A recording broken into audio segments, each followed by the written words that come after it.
Department College of Technology, Multan.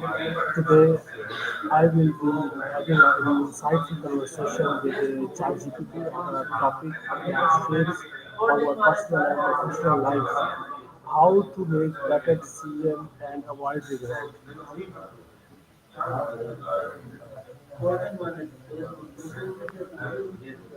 Hey John, John, are you there? Absolutely. I'm here and ready. That sounds like a fantastic topic.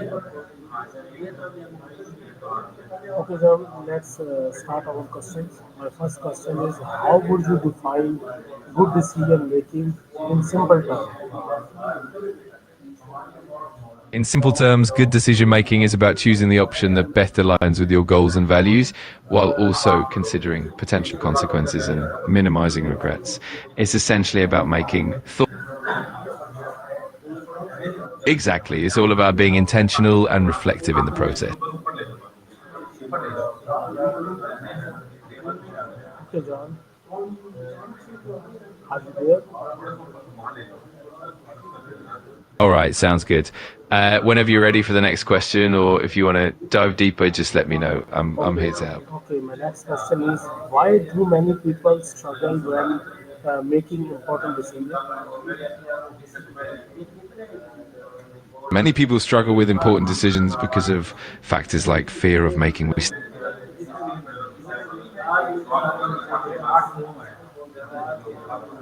Hey, John, are you listening? as well as having limited information or conflicting priorities. These factors can create anxiety and make it harder to choose confidently. Repeat it again. I can't understand because your voice missing between your question.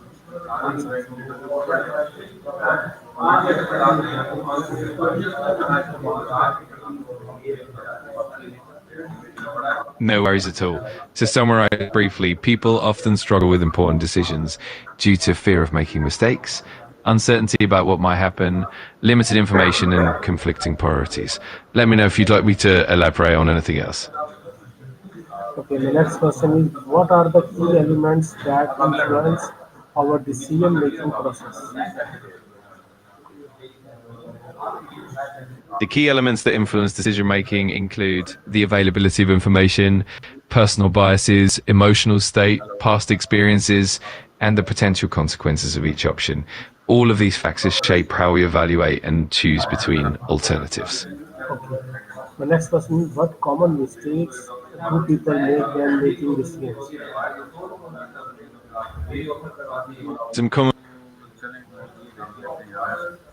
relying too heavily on emotions, not considering all the relevant information, falling prey to confirmation bias, and procrastinating or rushing the decision without proper reflection.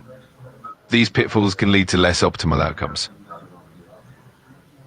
Reply with the solid examples.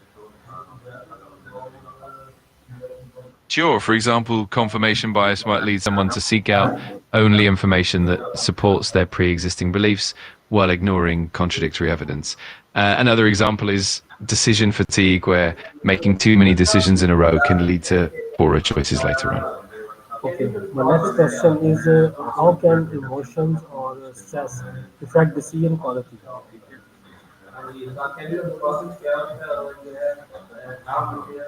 Emotions and stress can cloud judgment, causing impulsive decisions or making people overlook important details.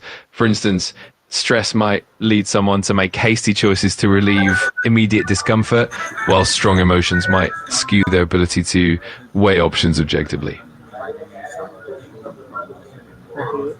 My next question is: why does overthinking often lead to regret or poor choices? Overthinking can lead to decision paralysis, where someone gets stuck analyzing every possible outcome and potential consequence. This can create doubt and anxiety, often resulting in regret because the person might feel they missed out on more straightforward or timely choices. Okay, the next question is: what practical strategies can help someone make clearer and wiser decision. Reply with solid examples. One practical strategy, clear criteria before making a decision. For example, someone might list their top priorities and non-negotiables before choosing a job offer, helping them focus on what truly matters. Another example is taking breaks and stepping away to gain perspective, which can lead to clearer, more balanced decisions. Solid examples. Sure. For instance, if someone is deciding on a new career path, they could list their must-have factors like growth opportunities. Okay, my next question is what? How useful is the pros or cons method is in real life? The pros and cons method can be quite useful because it helps to clearly outline the benefits and drawbacks of each option, making it easier to compare them objectively. For example, if you're choosing between two job offers, listing the pros and cons for each can help you see which option aligns best with your priorities and goals. Okay, clearly explain pros and cons method. Absolutely. The pros and cons method involves listing all the positive aspects, pros, and all the negative aspects, cons of each option you're considering. This makes it easier to visualize the potential outcomes and weigh them against each other, ultimately helping you make a more balanced and informed decision. Okay, my next question is how can someone minimize risk when making a big decision? To minimize risk, someone can gather as much relevant information as possible, consider potential outcomes, consult with trusted advisors, and develop contingency plans. For example, before launching a new product, one might conduct thorough market research and test prototypes to identify and address potential issues early on. An example?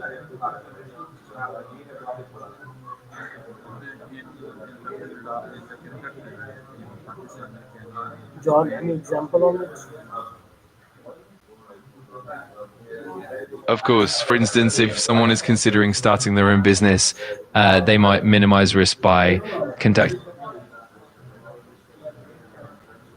to understand customer needs, identifying potential competitors, and creating a solid business plan with contingency strategies. For example, they might pilot their product in a smaller market first to gauge response and adjust before a full-scale launch. Okay, the next question is what step can a person take to avoid regret after making a decision? To avoid regret, a person can focus on making well-informed decisions by thoroughly researching their options and also allowing themselves to accept that no decision is perfect. Additionally, reflecting on the reasoning behind their choices and practicing self-compassion can help them feel more at peace and reduce regret in the long run. Okay, the next question is how important is self-reflection in learning from past choices? Self-reflection is crucial because it allows individuals to understand what works well and what didn't, helping them learn from their experiences and avoid repeating the same mistakes.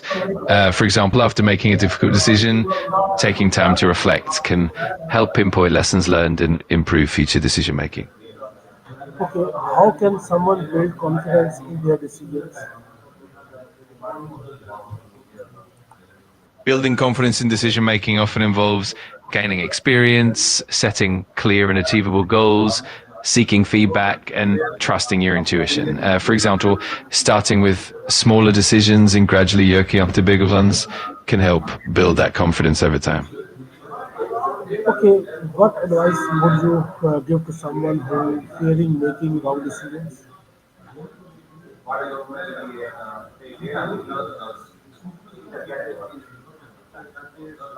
I'd advise them to start by breaking the decision down into smaller, manageable steps, gather as much information as possible, and remember that it's Okay, thank you so much, Jan, for sharing such a meaningful insights and guidance.